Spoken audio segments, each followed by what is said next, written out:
नमस्कार. हवामान व सागरशास्त्रामध्ये सागरशास्त्राच्या तळरचनेचा अभ्यास करत असताना अटलांटिक महासागराची तळरचना हिचा अभ्यासही तेवढाच महत्वाचा आहे.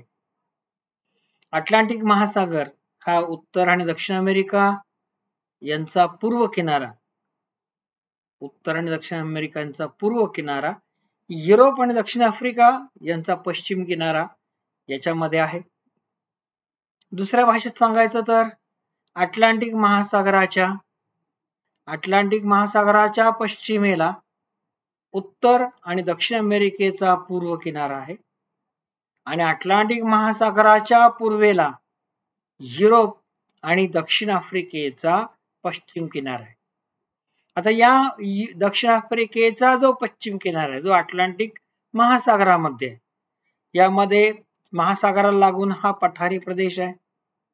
या महासागराचं वैशिष्ट्य असं की या महासागरामध्ये मोठ्या प्रमाणात समुद्रातील जे डोंगर आहेत, जे पर्वत आहेत, त्यांचं प्रमाण जास्त आहे, ज्याला कटक किंवा उभार असे म्हटले जाते. दुसरा भाग म्हणजे या समुद्राच्या तळात पठारांची संख्या जास्त आहे. तसं आता या ठिकाणी आपल्याला टेलिग्राफचे पठार पाहायला मिळते.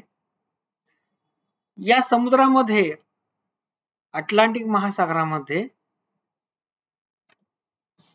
खळगे आणि मैदानी प्रदेशांचं अस्तित्व अजिबात नाही. अटलांटिक महासागराने जवळजवळ जे महासागरीय क्षेत्र आहे, 3 महासागराचं क्षेत्र, पॅसिफिक, हिंदी आणि अटलांटिक, याच्यातला 1/6 भाग अटलांटिक महासागराने व्यापलेला आहे. अटलांटिक महासागराची रचना इंग्रजी एस अक्षरासारखी आहे आणि या महासागराच्या किनाऱ्याला उत्तर आणि दक्षिण अमेरिका, युरोप आणि दक्षिण आफ्रिका महत्वाचे देश आहेत. या महासागरामध्ये बेटांची संख्या पण अतिशय कमी आहे. काही ठराविक खळगे या महासागरामध्ये पाहायला मिळतात किंवा त्याला खंदक म्हणतात.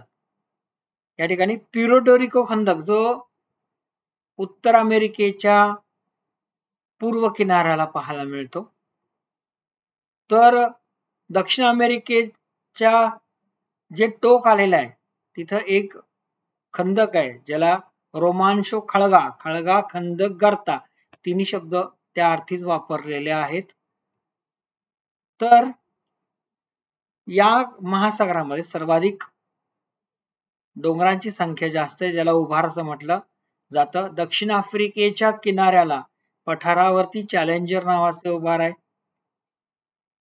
रिओ ग्रँड कटक हे दक्षिण अमेरिकेच्या पश्चिम पूर्व किनाऱ्याला पाहायला मिळते. तर अशा प्रकारे हा जो अटलांटिक महासागर आहे, या महासागरामध्ये त्याची प्राकृतिक रचना अभ्यास केली जाते. बेटांची संख्या अतिशय कमी आहे. मधला जो भाग आहे तो डॉल्फिनचा उभार जो आहे तो इंग्रजी एस अक्षरासारखा आहे पूर्णतः. खळगे अत्यंत कमी आहेत. अशा प्रकारे अटलांटिक महासागराची तळरचना ही सांगितली जाते.